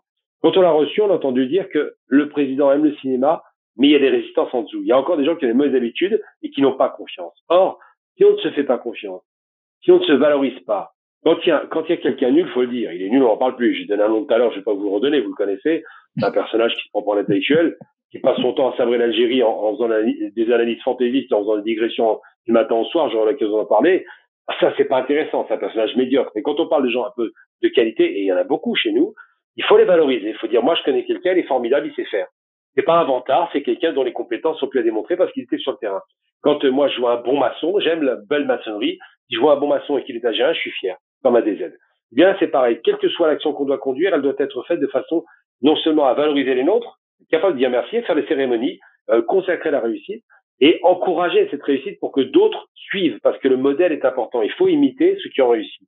Et l'excellence, qui n'était pas quelque chose d'étranger à l'Algérie avant la colonisation, cette fameuse excellence qui a construit quand même des villes extraordinaires. Hein. Je vais pas revenir dans Namzad et autres villes, où, quelles que soient les villes algériennes d'ailleurs, qui étaient construites à flanc de montagne ou en plein désert. Vous avez vu Ardaya qui a inspiré un des plus grands architectes français, le Corbusier, qui s'est inspiré de Ardaya. Hein.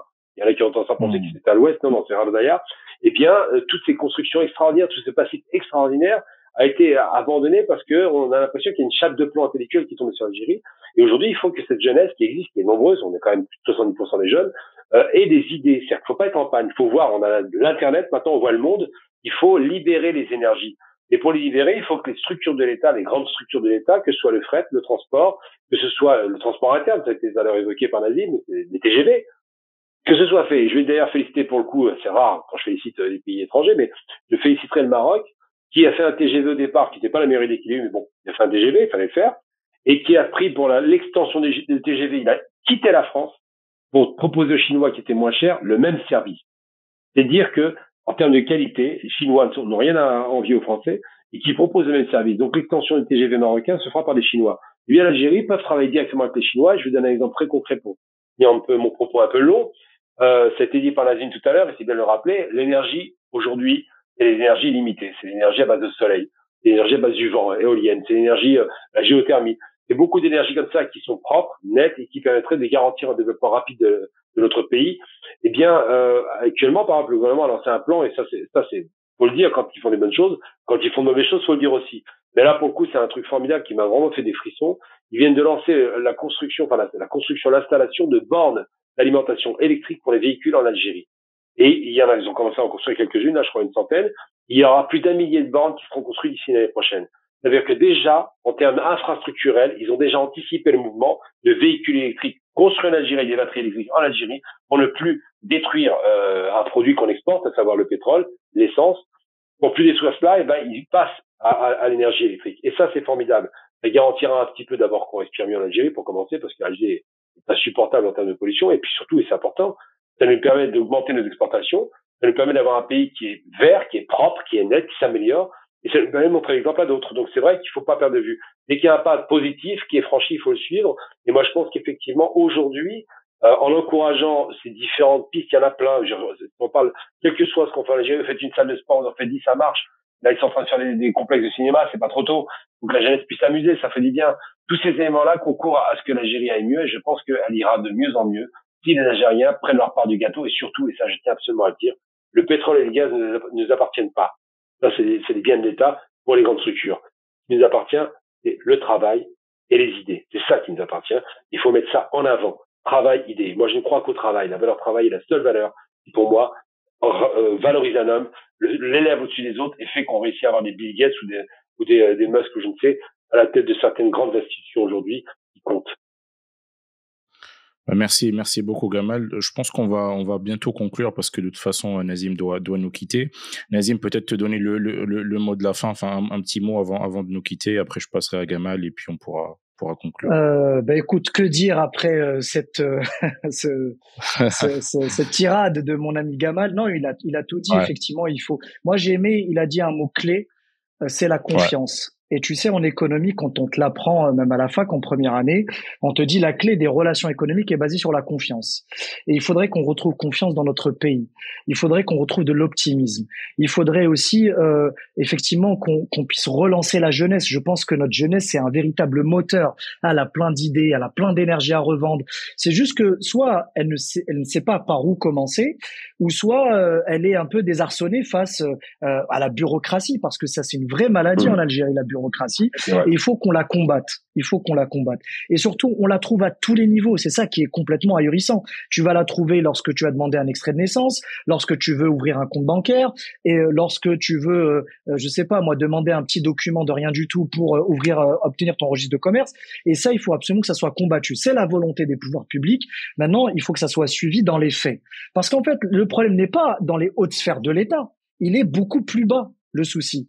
C'est le petit agent administratif dans la wilaya, c'est le petit agent d'accueil au niveau de la daïra, etc. Donc ça, pour que on puisse changer les mentalités, ça va nous prendre encore pas mal d'années. Mais je pense que, moi c'est ma philosophie, c'est comme ça que je vois les choses, je pense fondamentalement que par la force des choses, on fait évoluer les mentalités.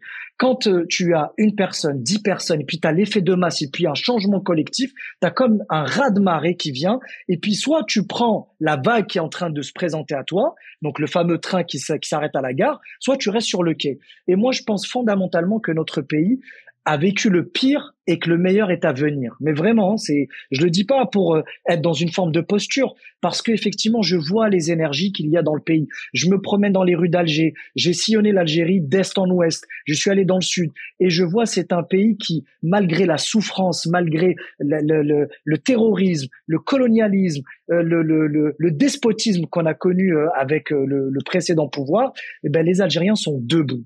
Et c'est ça qui fait leur force. Et on ne mettra jamais à genoux un Algérien. Pour peu que maintenant que cette énergie-là, cette résilience soit targetée, si je peux dire ainsi, qu'on puisse cibler cette énergie vers des choses positives. Il faut qu'on construise ensemble, il faut qu'on ait une communauté de destin. Donc pour ça, il faut qu'on ait un projet commun. Qu'est-ce qu'on veut faire de l'Algérie d'ici 2030 ? Quelle trajectoire on veut donner au pays d'ici 2040? Ayons cette capacité de projection. Remettons la planification dans nos décisions politiques et économiques. Il faut qu'on donne, si on veut éviter que les gens partent dans des pirogues ou fassent la harraga, il faut qu'on leur donne des perspectives d'avenir. Et pour ça, il faut qu'on puisse les aider à se projeter dans le pays. Pour moi, c'est la meilleure possibilité, et surtout qu'on se serve des study cases, c'est-à-dire des cas pratiques de gens qui sont rentrés au pays pour créer de la richesse. Ils ont délaissé le confort de l'Europe, le confort des États-Unis ou le confort de je ne sais où pour venir s'installer en Algérie et se frotter au quotidien algérien. Ces gens-là, ils sont pas fous. C'est juste que ils ont un idéal et ils y croient. Et vraiment, c'est un appel que je lance. Et Gamal, je sais qu'il est comme ça. C'est un amour, c'est un vrai patriote. C'est quelqu'un qui aime l'Algérie. Et je vous assure que pour ceux qui nous écoutent, on n'est pas là en train de faire allégeance à quoi que ce soit. Pas du tout. On a juste une vision. On se dit, vaut mieux voir le verre à moitié plein qu'à moitié vide. Et sincèrement, si on s'y met tous ensemble, on n'a pas idée à quel point on peut faire de notre pays une véritable locomotive économique, sociale, etc. Surtout avec les défis qui nous attendent. Je fais juste une petite parenthèse si tu me permets. Il y a eu récemment en Algérie des températures extrêmes. 52 degrés, 50 degrés à Alger, 48. Il y a eu des incendies du côté de Djidjel, de Skikda, du jamais vu. Ça veut dire qu'on est en train de combattre, on va avoir encore d'autres défis à relever, notamment celui du réchauffement climatique. J'insiste beaucoup là-dessus parce que ça fait partie de mes combats aussi. Et je pense qu'aujourd'hui, il faut qu'on travaille main dans la main. Il faut qu'on retrouve une vision commune. je pense que les pouvoirs publics sont maintenant à l'écoute des attentes et des exigences du citoyen, pour peu que maintenant on se mette à bosser. Et voilà, pour finir, j'ai été ravi de faire ce podcast avec vous. Et sache que je serai encore ravi de le refaire encore et encore. Et voilà, j'allais te dire, c'est pour moi, il faut qu'on croie dans le pays, qu'on croie dans l'avenir de l'Algérie. Et j'espère que mon appel sera entendu. Bah, écoute, plaisir partagé, Nazim, et puis merci pour ce message positif en tout cas. Gamal, tu veux rajouter quelque chose là-dessus? Déjà, dire que Nazim a déjà investi lui-même, donc il ne donne pas de leçons, mais il agit.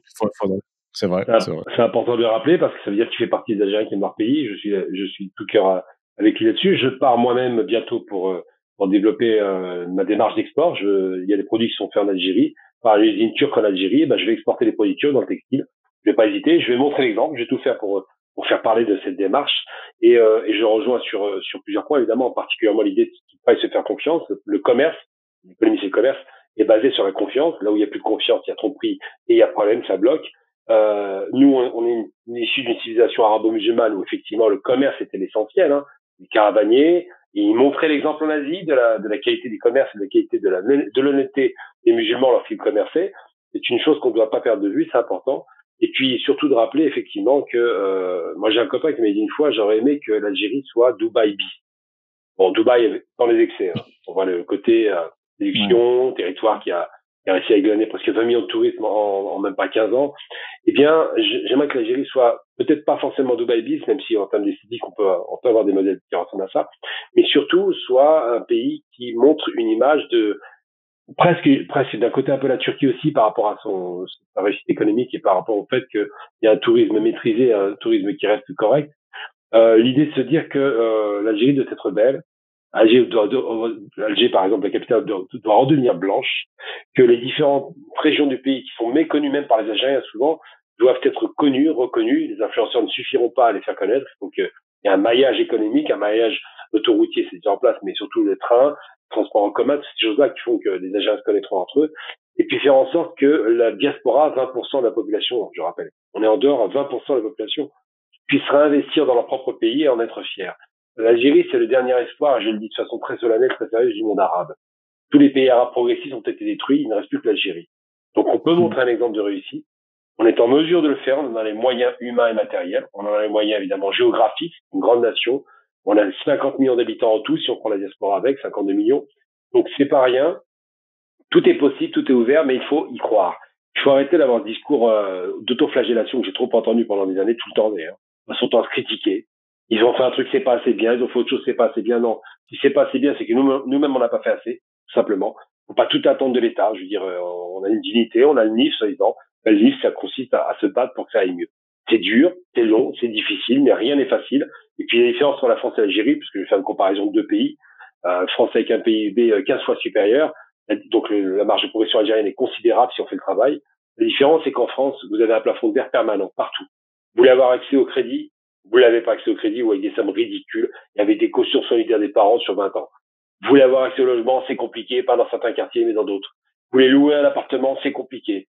Vous voulez avoir des levées de financement par les établissements privés, c'est compliqué. Vous voulez avoir des marchés publics parce que vous êtes avec un nom d'arabe, une tête d'arabe, c'est compliqué. Il y a 10 000 choses qui font que le plafond de verre vous empêchera d'aller très très haut. Et quand on dépasse 15 millions, après c'est même plus la peine, ne rêvez pas.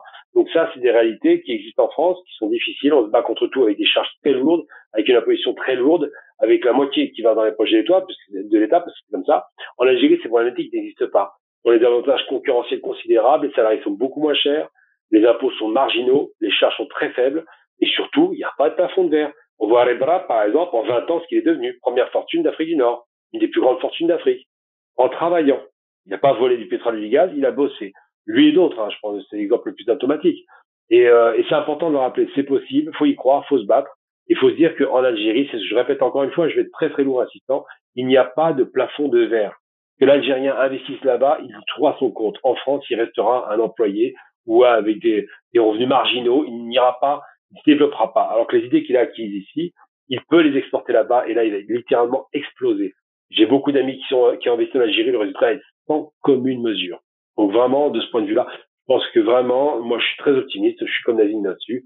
C'est un pays qui fonctionne par saut qualitatif. Avant, on était importateur net de béton, maintenant on exporte, donc ça en dit long. Eh bien, on est capable de faire beaucoup de choses, mais la matière grise, cette fameuse intelligence qui est commune à l'humanité, qui est très importante chez les Algériens, parce qu'on est très bien formé à l'étranger, doit revenir à l'Algérie. On doit faire en sorte que cette valeur ajoutée, qui ne sert à rien à l'étranger ou pas à grand-chose, devienne un véritable moteur de croissance pour l'Algérie. Et tout est possible à partir du moment où, effectivement, l'État a décidé, enfin, on peut le dire, de libérer une partie des énergies qui ont été trop souvent bloquées à l'étranger. Merci beaucoup. En tout cas. Est-ce que tu peux me permettre juste, parce qu'il m'a inspiré là, son discours m'a inspiré, et je finirai vraiment là-dessus. Je citerai Saint-Exupéry qui disait: nous n'héritons pas de la terre de nos ancêtres, nous l'empruntons à nos enfants. Donc, s'il vous plaît, prenez soin de l'Algérie. Il faut qu'on en prenne soin. C'est au final, notre seule patrie. Voilà, c'est tout ce que je voulais dire. Absolument. Merci beaucoup, Nazim. En tout cas, c'était un plaisir de tourner cet épisode avec vous. J'espère que nos auditeurs et nos auditrices auront pris autant de plaisir à l'écouter. Moi, j'invite les auditeurs justement à mettre des commentaires, bien évidemment, s'ils nous regardent sur YouTube, et à partager en fait cet épisode, qui était fort intéressant. Aussi, s'ils veulent soutenir la chaîne, et bien évidemment, on pourra éventuellement parler de vos study cases, comme tu disais, Nazim, concernant la création d'entreprises. Ça peut peut-être faire un autre épisode justement pour parler de vos expériences et éventuellement montrer un peu les côtés positifs, mais aussi les obstacles que peuvent rencontrer d'éventuels entrepreneurs qui veulent investir en Algérie. En tout cas, si vous voulez soutenir la chaîne, vous pouvez également nous soutenir sur Patreon. Donc, on a créé une page spécifique pour ça, où on mettra quelques extraits aussi qui n'apparaissent pas forcément dans les épisodes. En tout cas, voilà, j'ai plus qu'à vous remercier, chers auditeurs, chères auditrices. Et puis, on se retrouvera pour l'épisode 15 très bientôt, Inch'Allah. À bientôt. Salut Nazim, salut Gamal. Salut. Ciao. Ciao.